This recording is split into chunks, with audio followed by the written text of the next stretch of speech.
You ask Tiger to solve. This deals with linear equations with one unknown.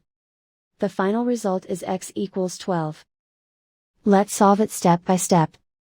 Group all x terms on the left side of the equation. Add 3x to both sides. Group like terms.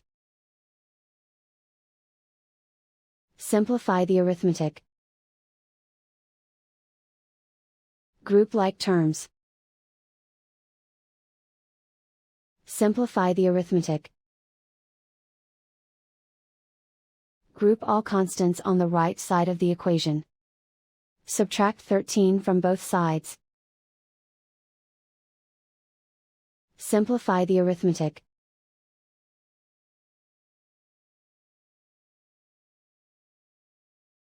Isolate the x. Divide both sides by -2. Cancel out the negatives. Simplify the fraction. Cancel out the negatives.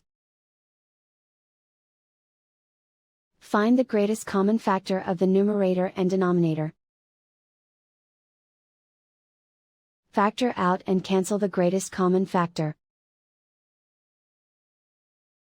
And so the final result is x equals 12.